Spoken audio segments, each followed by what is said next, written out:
Between 1847 and 1851, 9 plantation owners across central Alabama died in their beds under the exact same circumstances. Crushed windpipes, no signs of struggle, and one haunting detail that sent chills through every slaveholder in the region. Their bedroom doors were locked from the inside. The victims collectively owned more than 400 enslaved people, yet investigators found something strange in the state records of each. Every one of them had recently bought or traded for an unusually tall field hand listed in the ledgers only as Jacob. No last name, no age, just Jacob. And here's what the authorities never included in their official reports. 7 of the 9 victims had their tongues severed after death and placed in their hands. The remaining 2 were discovered with their mouths stuffed full of raw cotton, still attached to the bowl. Local newspapers call it a plague of nighttime apoplexy. But the planners knew better. They knew someone or something was coming for them one by one, and there was no stopping it.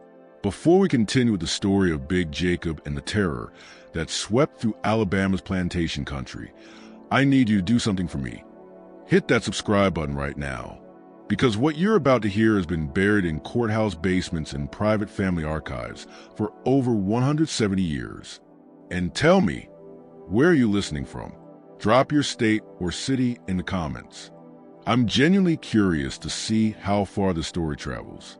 The investigation into these deaths would eventually involve 3 sheriffs, 2 federal marshals, and more than 60 armed vigilantes. Yet not a single arrest was ever made. What they uncovered instead forced them to confront a truth far more terrifying than anything they had imagined. Lowndes County, Alabama, in the decade before the Civil War, was a place where cotton was king and human beings were currency. The rich black soil of the region produced some of the finest cotton in the South, and the men who controlled that soil held power that stretched far beyond their own land. They sat in state legislatures, they controlled county courts, and they decided who lived and who died with casualness that would shock even the hardest hearts today. The plantation belt stretching from Montgomery to Selma was lined with grand estates, each one its own small kingdom. Men like Cornelius Vaughn, Thaddeus Reinhardt, and Josiah Grantham owned not only land and slaves, but the very infrastructure of the region itself. They financed the railroads, they owned the cotton gins, and they held mortgages on smaller farms. One word to the right banker in Mobile could ruin a man overnight. But in the summer of 1847, something shifted in Lowndes County. A tall man, impossibly tall for the time, began appearing at slave auctions and private sales throughout the region. Depending on the account, he stood somewhere between 6'9" and 7'2", with shoulders so broad he had to turn sideways to fit through a standard doorway. His skin was described in the sale documents as dark mahogany, his hands the size of dinner plates, and his eyes, this detail appears in nearly every record, were a pale, ghostly gray, an unusual feature that made him instantly recognizable. According to a bill of sale from a Savannah auction house dated June 12, 1847, his name was simply Jacob, with no surname. His age was listed as approximately 28, though the auctioneer admitted this was a guess, since the man refused to speak. The word mute appeared in the margin of the sale record, underlined twice. The buyer was Cornelius Vaughn, owner of Sweet Gum Plantation, a 2,000-acre estate 12 miles south of Hayneville. Vaughn paid $850 for Jacob, nearly twice the usual price for a prime field hand, but he saw it as money well spent.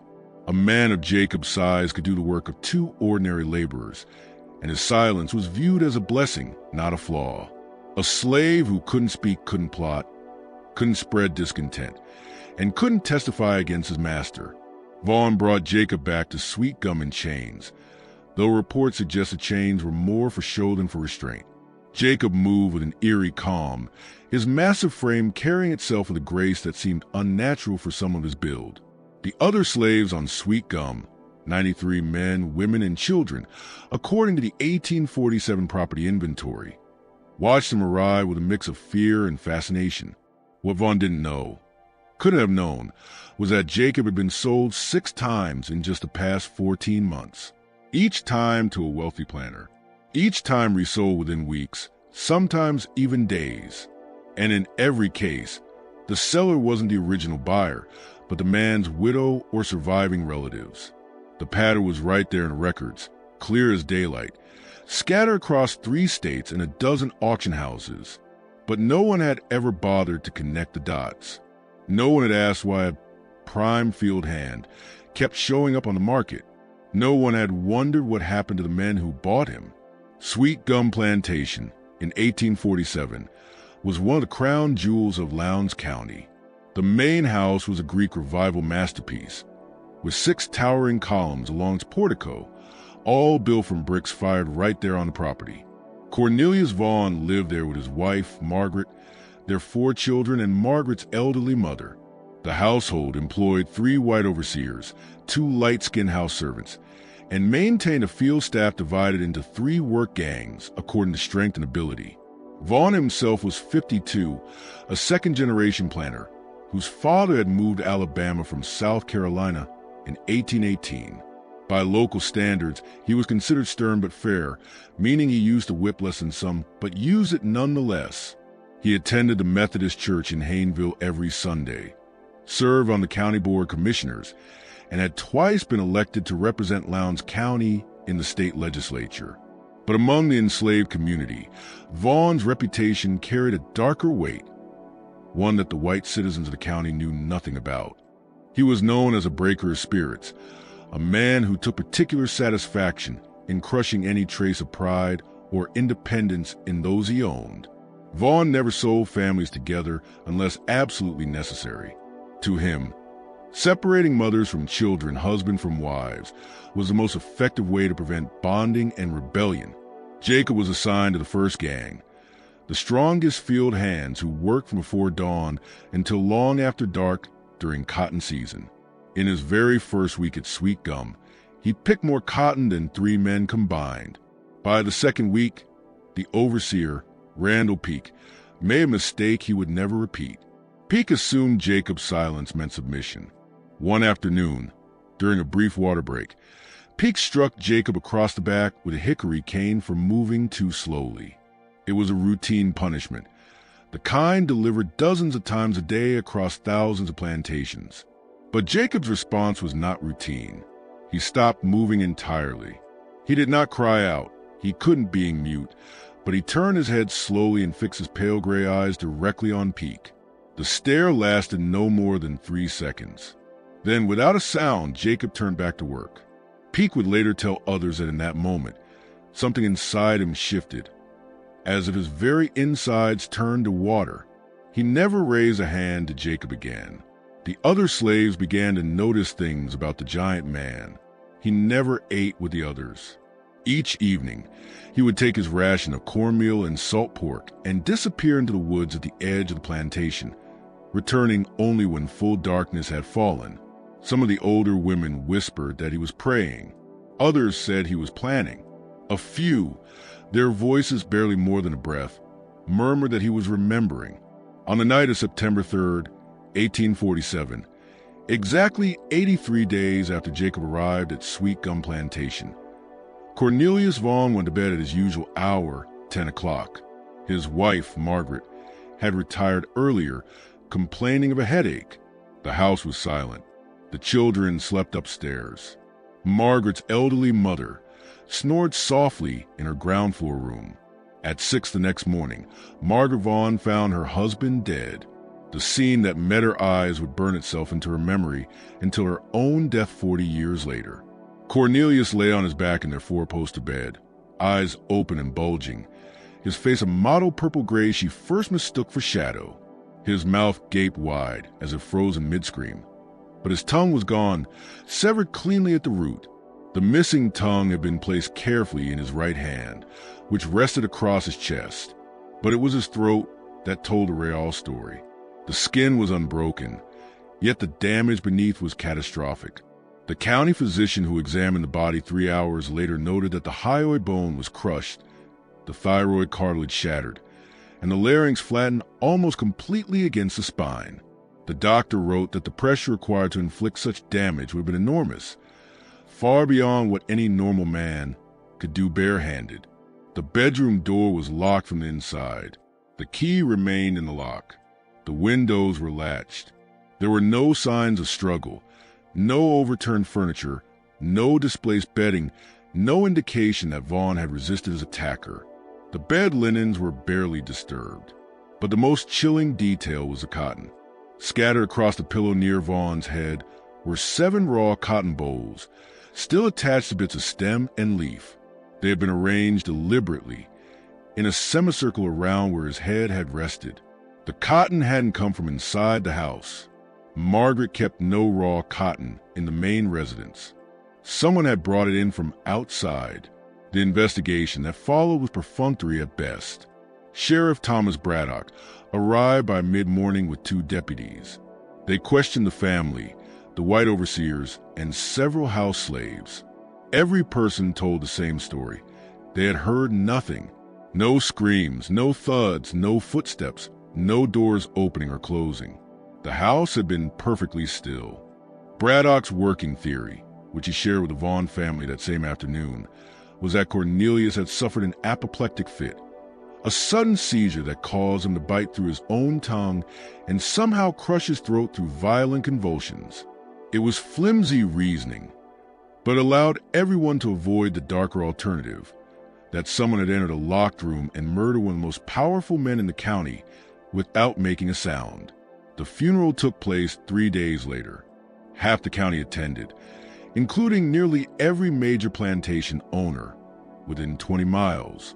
As was custom, the enslaved people of Sweet Gum were required to line the road as the funeral procession passed, heads bowed in a performance of grief few truly felt. Jacob stood at the back of the group, even several yards behind the others. His head was level with theirs. He did not bow. He simply watched the coffin roll by, those pale gray eyes unblinking, his massive hands hanging loosely at his sides. 3 weeks after Cornelius Vaughn's death, Margaret Vaughn sold Jacob to Thaddeus Reinhardt, a planter who owned a 1,500-acre estate called Fairhope Plantation in Montgomery County, about 30 miles east of Sweet Gum. The sale price was $600, a steep loss, but Margaret wanted him gone. Rumors had begun to spread among the field hands, whispers that Jacob was somehow responsible for her husband's death. None could explain how, but the whispers were enough to unsettle her. Reinhardt, on the other hand, was thrilled. He had heard of the enormous mute slave who could pick cotton like a machine, and $600 seemed a bargain. He put Jacob to work immediately, and once again, the man proved his worth, outperforming every other slave on the property with impossible endurance. Reinhardt was 60 years old, a widower with 3 grown sons who managed the plantation's daily operations. He was known as a cruel master, quick to punish, quicker to humiliate. Those who displeased him saw their rations cut in half, were forced to work in leg irons, or denied their single day of rest on Sunday. Jacob never complained. His silence only made him a more convenient target for Reinhardt's cruelty. The old man seemed to take pleasure in it, ordering the giant to kneel when given instructions, forcing him to bow his head before white guests, striking him across the face for imagined offenses. On October 27, 1847, Thaddeus Reinhardt went to bed alone in his second-floor room at Fairhope's main house. His sons lived in separate cottages on the property, each running a different section of the plantation. Apart from Reinhardt himself, the main house sheltered only 2 elderly house slaves who slept in a lean-to attached to the kitchen, a building separate from the residence proper. The next morning, one of Reinhardt's sons came to the main house for breakfast and found his father dead. The scene mirrored Sweet Gum in every horrific detail. A crushed throat, no signs of struggle, and the bedroom door locked from the inside. But this time there was no severed tongue. Instead, Reinhardt's mouth had been stuffed so full of raw cotton that his cheeks bulged and his jaw had been forced wide open. Cotton fibers were embedded deep in his throat. Yet the physician who later examined the body confirmed that suffocation was not the cause of death. The throat had been crushed first. The cotton had been added afterward. News of the second killing spread rapidly. Within days, virtually every planter in central Alabama knew about the 2 deaths and their uncanny similarities. Sheriff Braddock rode out to Fairhope to investigate in person, and during his inquiries, someone finally noticed a connection that should have been obvious from the beginning. Both men had owned a slave named Jacob. Both had died within weeks of acquiring him. According to a bill of sale found in Reinhardt's study, Jacob had been purchased from the widow of Cornelius Vaughn. Braddock immediately ordered Jacob found and questioned, but that evening, when the overseer went to the slave quarters to fetch the giant mute field hand, Jacob was gone. His sleeping pallet, a rough pallet in the corner of a cabin he shared with 8 other men, lay empty. No one had heard him leave. No one had seen him go. He had simply vanished sometime between sunset and full dark. A search party was organized at once. 20 armed men on horseback, with tracking dogs borrowed from a neighboring plantation, combed the woods and fields around Fairhope for 3 days. They turned up nothing. No tracks, no trace, no clue which direction Jacob had taken. Braddock was thorough, and the case continued to gnaw at him. If Jacob was a killer, and the circumstantial evidence increasingly pointed that way, why had he been sold time and again? Why had Vaughn's widow allowed a murderer to slip away? Braddock began to dig into Jacob's past, requesting auction records and plantation inventories from Georgia, South Carolina, and Alabama. What he uncovered chilled him. Jacob had been sold 9 times in the previous 18 months. In 8 of those 9 sales, the buyer had died within 12 weeks of taking possession. The one exception was a small Georgia farmer who bought Jacob and sold him again 2 weeks later, saying the man made him uncomfortable. That farmer was still alive. 8 dead men, 8 identical causes of death, though spread across such a wide area that no one had connected the pattern until now. 8 locked rooms, 8 crushed throats, and in 7 of those 8 cases, some mutilation involving the tongue or mouth. Braddock compiled his findings into a report and sent it to the governor's office in Montgomery, urging immediate action. He described Jacob in painstaking detail.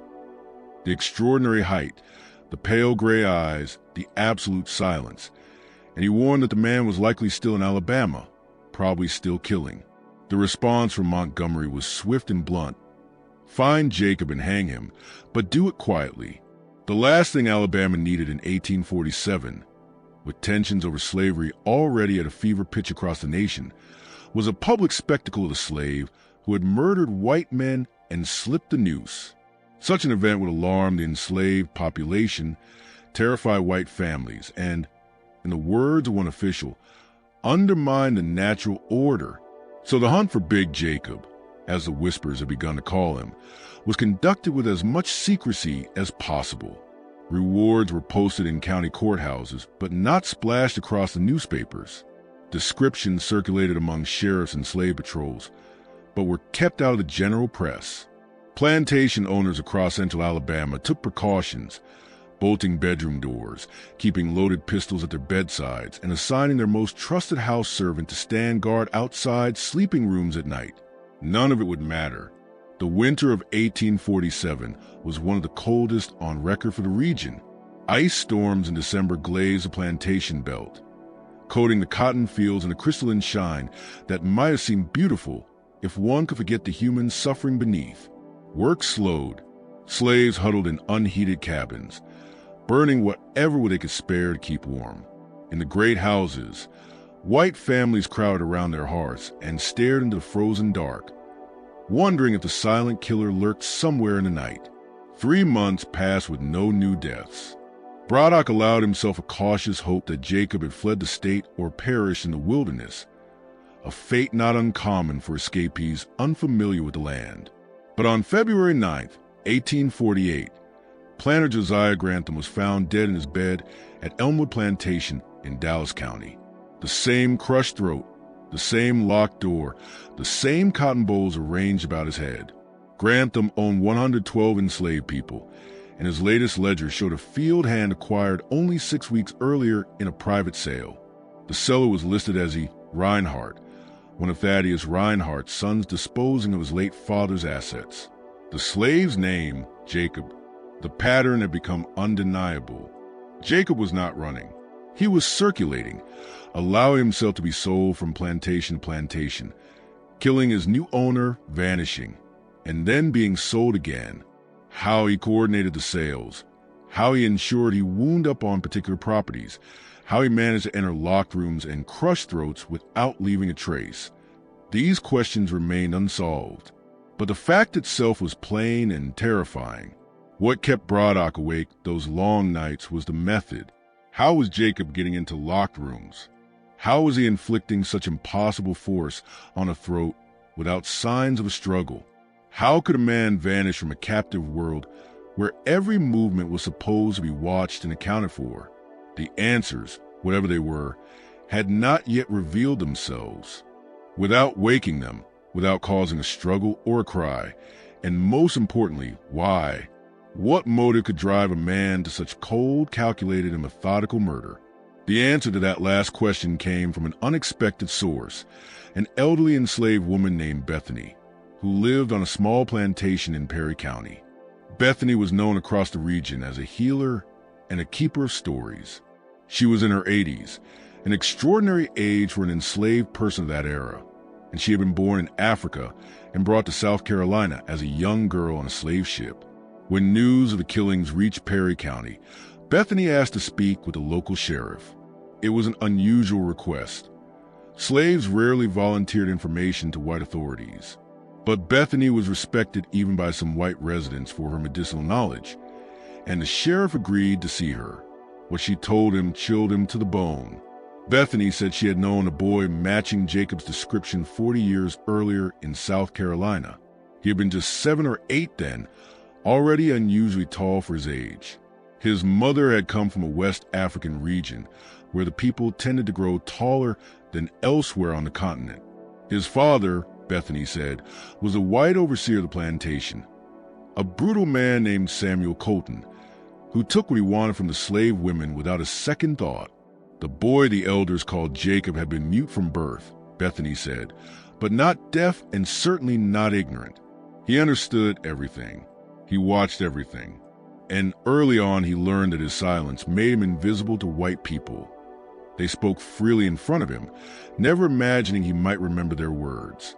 When Jacob was 10, his mother died under suspicious circumstances. She was found at the bottom of the stairs leading down from the overseer's house. Samuel Colton claimed she had fallen while carrying his breakfast. No one believed him, but no one dared challenge him. 3 days later, Samuel Colton was found dead in his bed. His throat had been crushed, and no one could explain how. The boy Jacob was sold away at once. The plantation owner wanted nothing to do with the scandal. Bethany had lost track of Jacob after that, but rumors followed him over the years.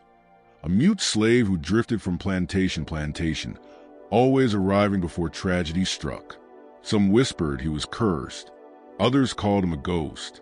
Bethany believed something else, that he had learned how to kill and chosen to use that knowledge to settle accounts. Sheriff Braddock listened to Bethany's tale with growing dread.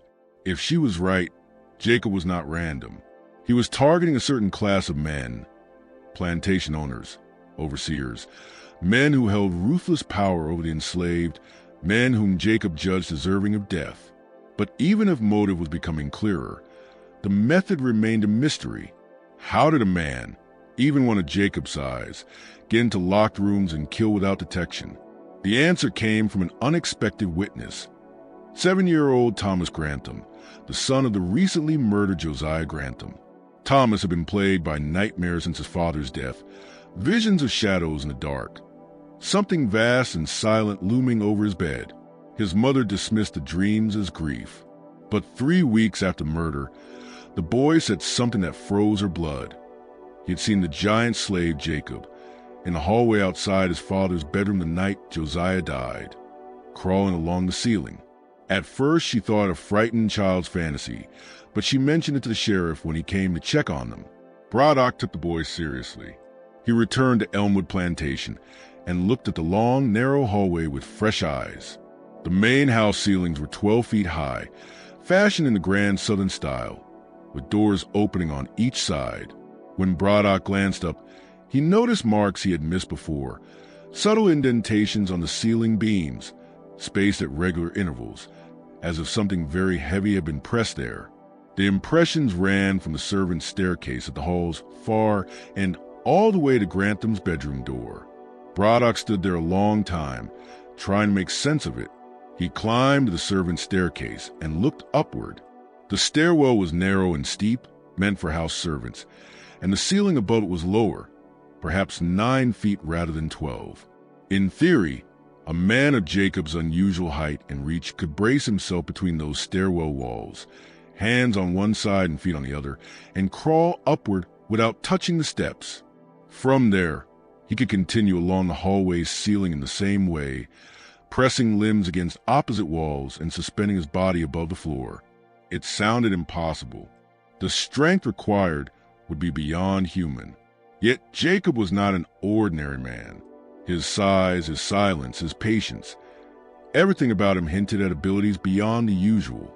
If he could move along the ceiling, he could position himself directly above a closed door and wait, motionless, for hours. When the door opened, when a man rose in the night to use a chamber pot or fetch water, Jacob could drop down like a spider, crush the throat before a scream left the mouth, then drag the body back to the bed and stage the scene. The locked door meant nothing. Jacob had been inside all along, hidden above the frame where nobody thought to look. And if this is not dark enough, consider this. If Jacob could traverse the most secure parts of these plantation houses unseen, how many nights had he watched these families sleep?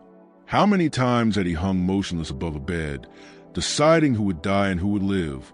Who would live? The horror that gripped Lowndes County wasn't only in the deaths themselves, but in the dawning realization that Big Jacob could kill anyone at any time, and that no locked door or armed guard could stop him. If this story is giving you chills, share it with someone who loves dark mysteries. Hit that like button to support our work, and don't forget to subscribe so you never miss stories like this, because what came next was even more disturbing than anyone could imagine. Sheriff Braddock's theory about Jacob's method of entry and attack was shared with a select group of lawmen and plantation owners in March of 1848. The reaction was equal parts skepticism and terror. Skepticism, because the physical strength required seemed beyond belief. Terror, because if Braddock was right, then every plantation house in Alabama was vulnerable. Precautions were taken. Ceilings were examined for marks. Hallways were patrolled through the night.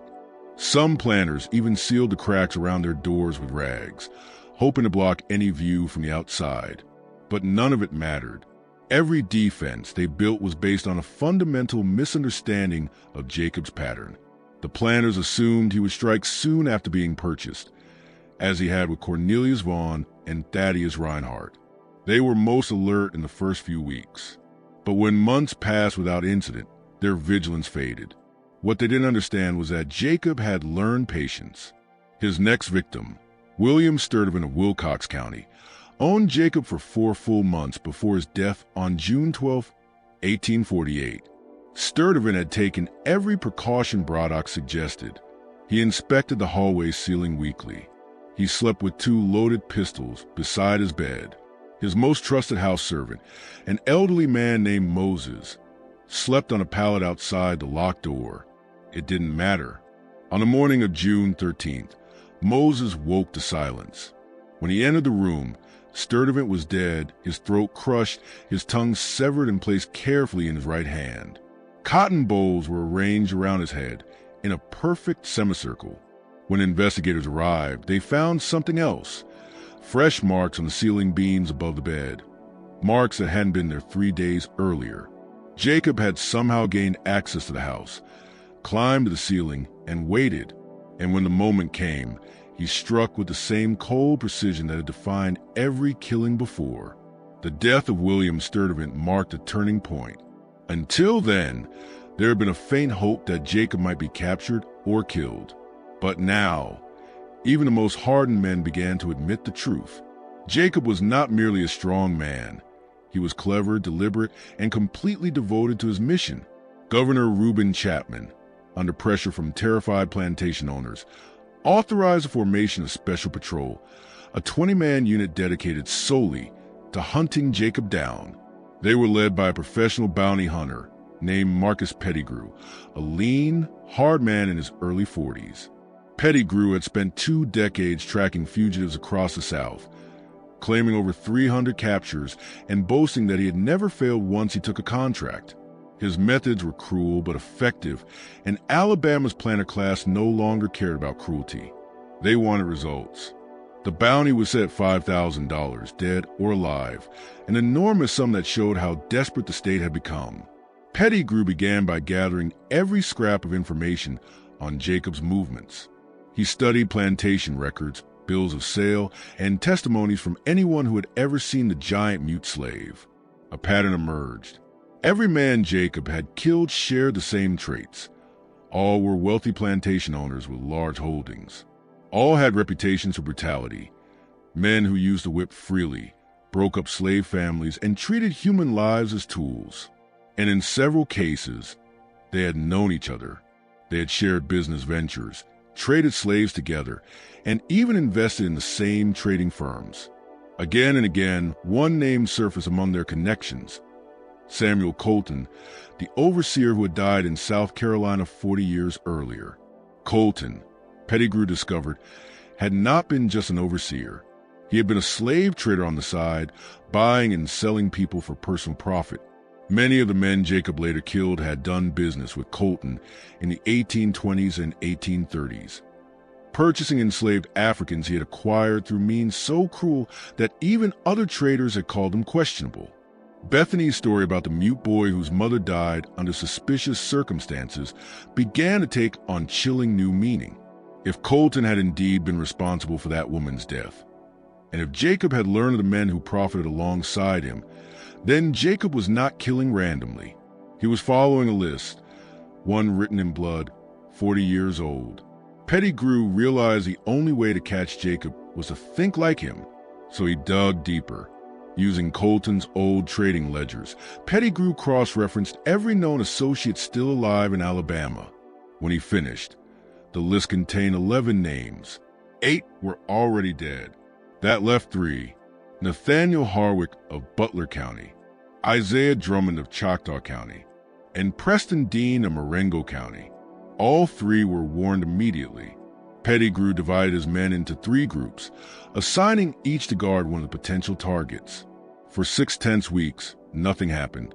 The plantation owners began to hope the nightmare had ended, that Jacob had fled Alabama or perished in the wilderness. Pettigrew's men grew careless, spending their nights drinking and their days sleeping off the hangovers.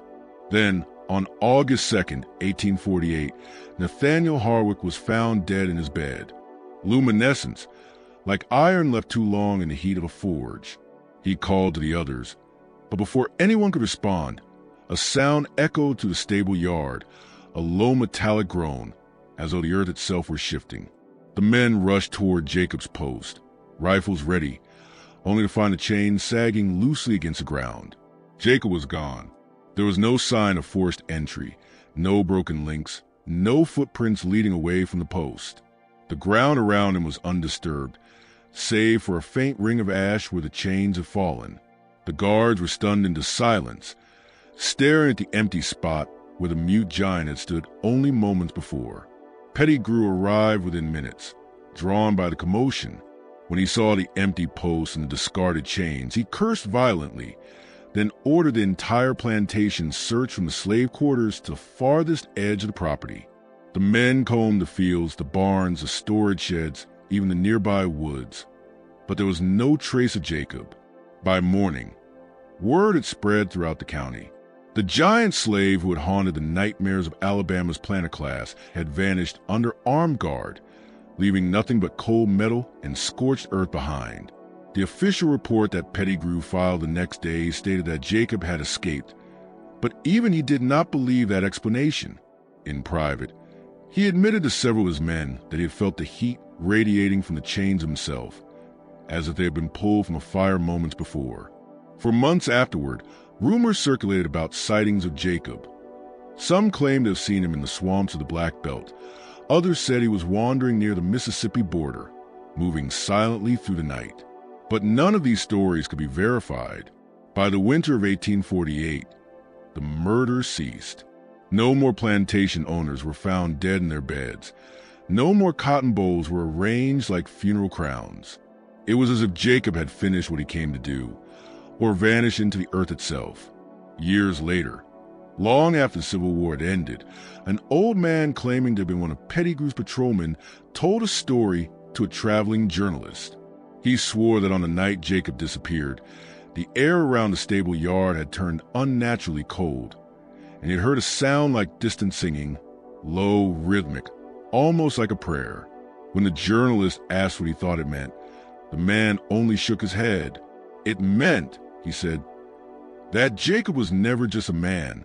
He was what happens when too much pain lives too long. And though the years have buried most of the evidence, some say that on certain nights, when the wind moves through the fields of Wilcox County, you can still hear the faint clinking of chains and the whisper of a voice that was never meant to speak again.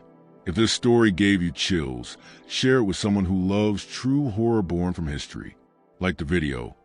Subscribe for more tales that linger long after they end.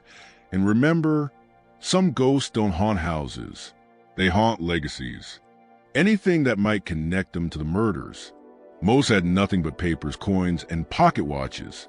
But one man, a trader from Georgia named Elias Brandt, carried something that made Pettigrew's blood run cold. A small pouch made of rough linen, inside of which were 7 cotton bowls stained faintly with something dark.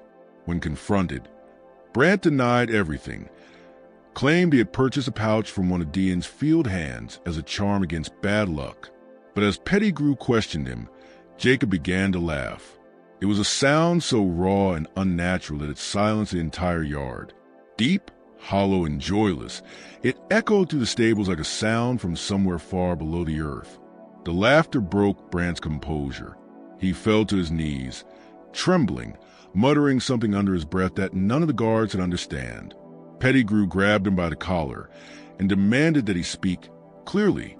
"Not him," Brandt gasped. "It wasn't him, it was her." Before Pettigrew could press further, Brandt's body seized violently. Blood began to run from his nose and ears, his eyes rolling back into his head.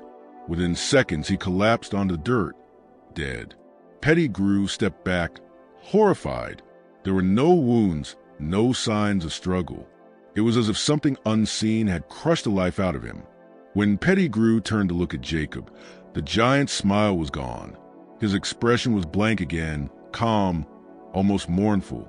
That evening, Pettigrew ordered the remaining attendees released. He wanted them off the property, far away from whatever this was.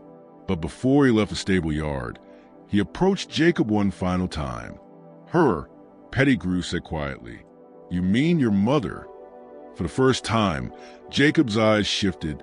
Not much, just a fraction, but enough for Pettigrew to understand that he was right. The truth struck him like lightning.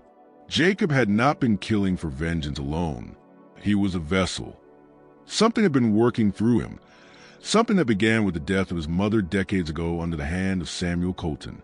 The murders were not the work of one man's rage, but of a curse, an inheritance of suffering that passed from one generation to the next. Pettigrew stood there, the night air heavy with the scent of sweat and iron. "You were never meant to stop," he whispered. "This won't end with you." Jacob didn't answer. He simply closed his eyes, and for the first time since his capture, lowered his head, as if in prayer. By morning, when Pettigrew returned to the stable, Jacob was gone. The chains lay open, unbroken. The ground beneath the post was cold and damp, as though rain had fallen in only that single spot. Preston Dean's plantation was abandoned soon after. The slaves were sold, the land divided. But for decades afterward, travelers passing through Marengo County claimed to hear strange sounds at night, near the ruins of the Dean estate. A rhythmic thudding, like the echo of distant footsteps, and sometimes the low murmur of a voice whispering in the dark. Some said it was the wind. Others swore it was Jacob, still wandering, still carrying out his mother's vengeance on those who had escaped justice. And even now, over a century later, when the moon hangs low over the Alabama fields, people say that if you listen closely, you can hear it too, the slow, heavy breath of the man who could not die, and the faint, ghostly rustle of cotton bolls brushing against the earth. Unusual. They found nothing. No weapons, no evidence, no sign that any of these respectable white men had been involved in a murder. But Pettigrew wasn't looking for white men. He was searching for someone who had moved through Alabama's plantation society unnoticed. Someone who could enter homes and leave without being questioned. Someone who knew these houses and their layouts intimately. "How many of you brought your own body servants?" he asked the assembled buyers. "How many came with personal slaves?" 13 hands went up. 13 buyers had brought enslaved attendants, men who had helped them travel, who had tended to their needs while they examined Dean's property, who had waited patiently while their owners conducted business. "I want to see every one of those slaves," Pettigrew said. "Line them up, all 13. The slaves were brought forward, a mixture of ages and appearances. Pettigrew walked down the line slowly, studying each face.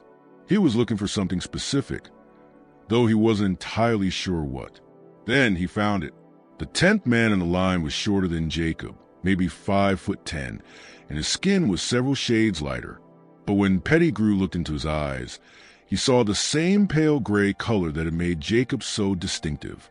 And when he looked at the man's hands, he saw that they were unusually large for someone his height, the same massive breadth across the palms that Jacob possessed. "What is your name?" Pettigrew asked. The man glanced at his owner, a planter named Ezekiel Finch from Montgomery County, before answering softly, "Samuel, sir." His voice was calm, deferential, exactly what white people expected from an enslaved person. "Samuel what?" Pettigrew pressed. "Just Samuel, sir.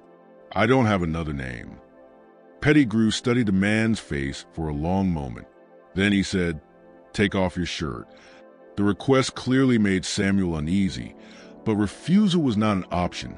He removed his shirt, revealing a torso that was powerfully muscled despite his modest height.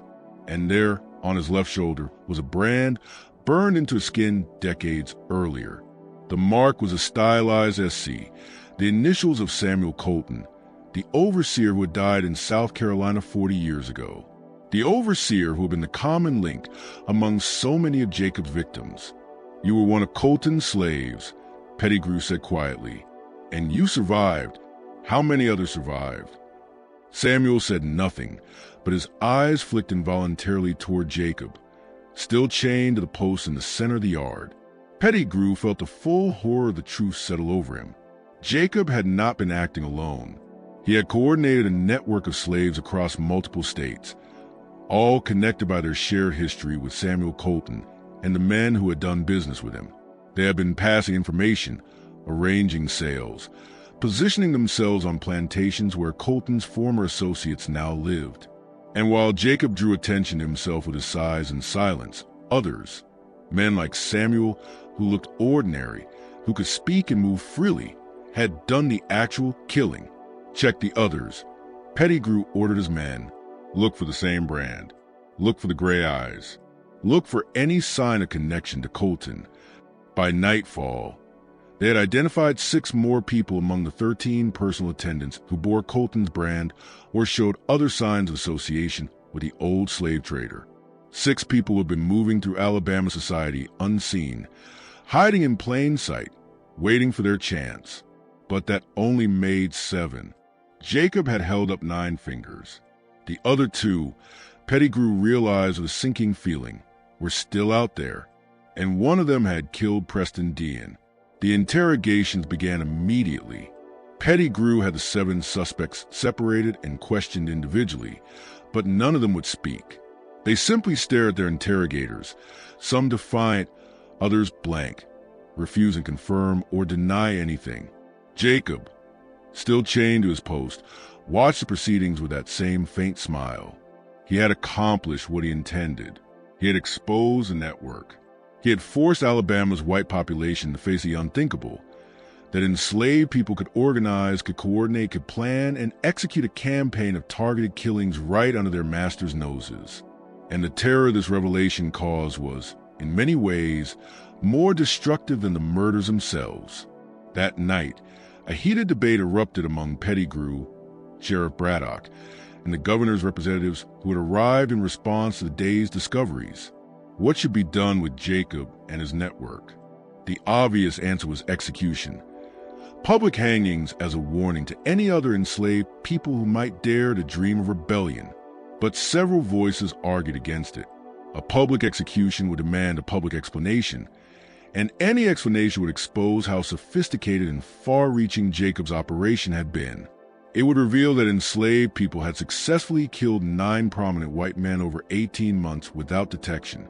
It would expose that the slave system, which white Southerners insisted was stable and under control, had in fact been penetrated and manipulated by those it sought to dominate.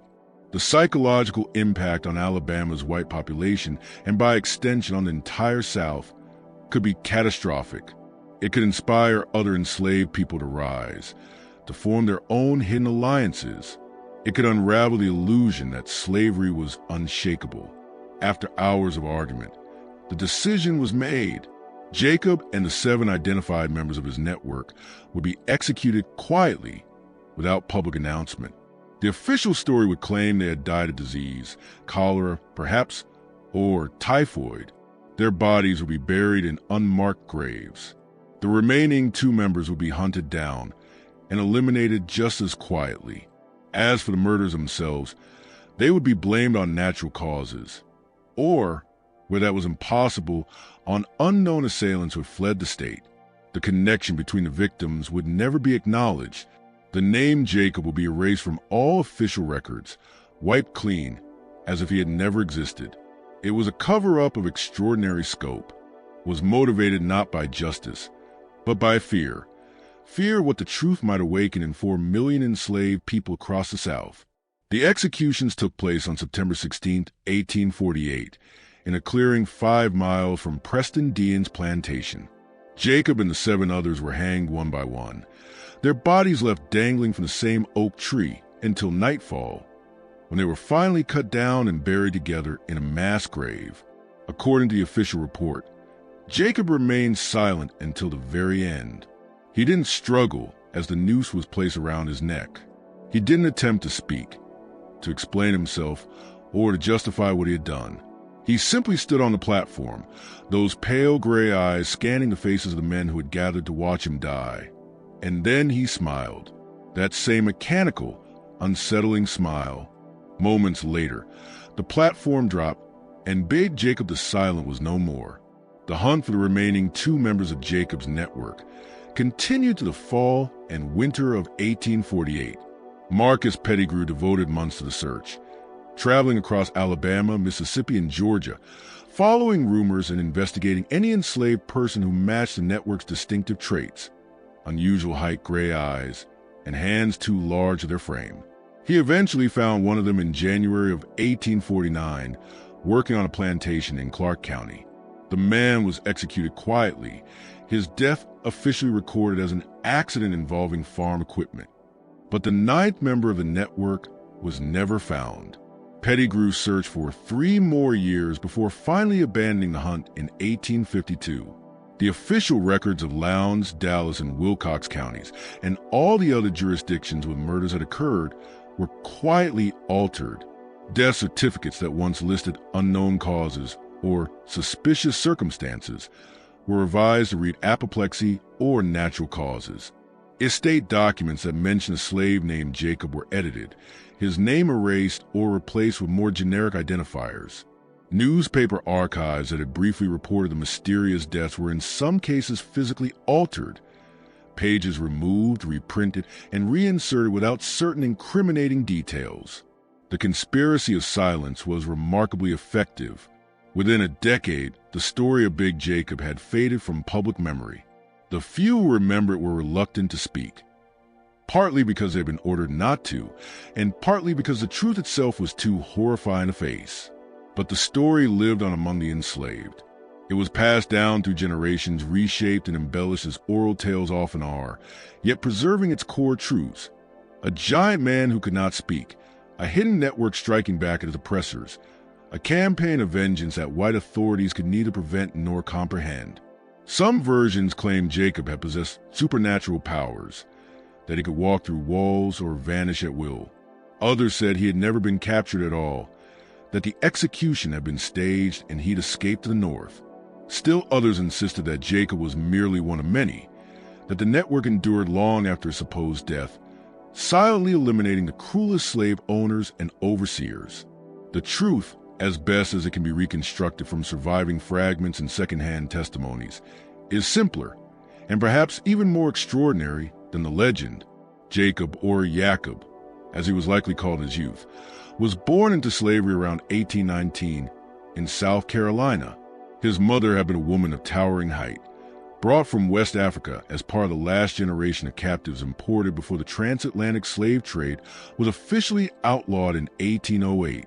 His father was Samuel Colton, the white overseer who used his position to brutalize the women under his control. Jacob's muteness was almost certainly congenital, perhaps the result of a developmental defect, but his inability to speak became his greatest weapon. White men often spoke freely in his presence, assuming that a slave who couldn't talk was also incapable of understanding. To them, silence meant ignorance.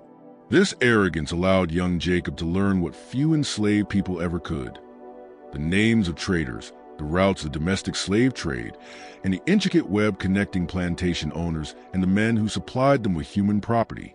When his mother died, almost certainly murdered by Samuel Colton, though never proven, Jacob struck back. He killed Colton using the same method he would later perfect over decades. Hiding in the ceiling above the overseer's bedroom, he waited until the man slept. Then he dropped down silently and crushed his windpipe before he could make a sound. He was only 10 years old. Jacob was sold away almost immediately after the killing. Over the next 30 years, he moved from plantation to plantation, learning the mechanics of the slave system, how it functioned, who profited, and who inflicted the worst cruelties. In that time, he also identified others like himself, those who had suffered under Colton and his associates, those who had lost everything and had nothing left to fear. Together, they built something extraordinary. The network Jacob created was defined by patience and precision. Its members did not lash out blindly or kill at random. They chose their targets carefully, men who had committed specific acts of brutality, and eliminated them with surgical intent. Using Jacob as a visible figure, the one who drew attention and suspicion, was a strategic choice. His enormous size and muteness made him memorable, but also safe from interrogation. No matter how severe the torture, he could never betray anyone. While Jacob absorbed the blame, the others, ordinary in appearance, fluent and able to blend in, struck from shadows. The cotton bowls and severed tongues left at each scene were not meaningless tokens. They were messages, though their exact meaning has been lost to time. Some historians believe the cotton symbolized a very crop that sustained the system of slavery, while the severed tongues represented the stolen voices of millions forced into silence. Others suggest a more personal connection, symbols tied to Jacob's mother or to the crimes of Samuel Colton himself. Whatever the truth, one thing is certain: Jacob's campaign succeeded in its immediate goal.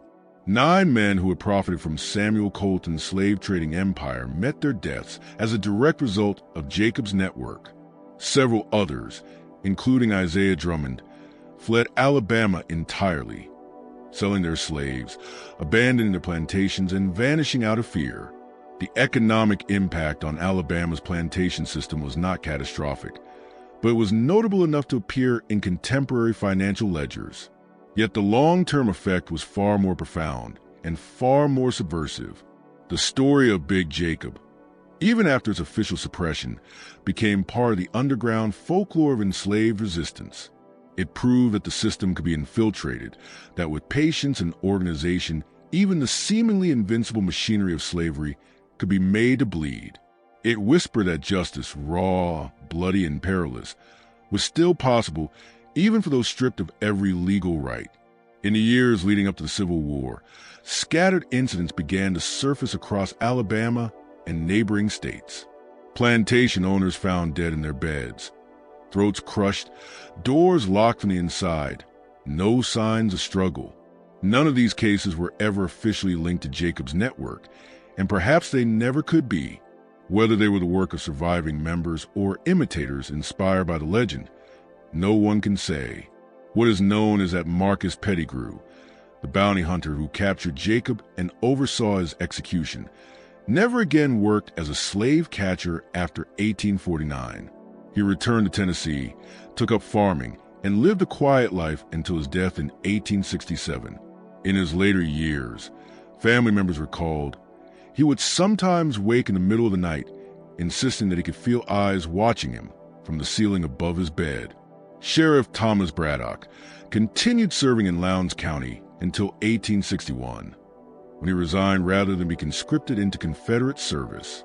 He fled to Texas and died there 2 years later, officially of pneumonia, though some whispered that he had been found dead in his bed, his body marked by injuries that were never fully explained. The plantations where the murders took place still stand, each a quiet monument to a history most would rather forget. Sweet Gum Plantation, where Cornelius Vaughn met his end, now operates as a charming bed and breakfast. Its glossy brochures make no mention of its darker past. Fairhope Plantation burned mysteriously in 1852 and was never rebuilt. Elmwood Plantation, where Josiah Grantham died, survives as a historic site, but its tour guides politely skip over the events of 1848. In none of these places will you find the name Big Jacob etched on a plaque or listed in a museum brochure. The sanitized myth of the Old South leaves no room for him. The conspiracy of silence that began in September of 1848 seems to have endured into our own time, yet the story refuses to die. It lingers in oral tradition, whispered in family histories, preserved in scraps of paper and coded memory. And every so often, a researcher leafing through courthouse archives or estate inventory stumbles upon something strange, a name crossed out and replaced, a death certificate that's been altered, an unexplained note about an event long forgotten. These fragments are all that remain of a tale Alabama's white establishment tried desperately to erase. The story of a man who could not speak, yet found a way to make his voice echo through history.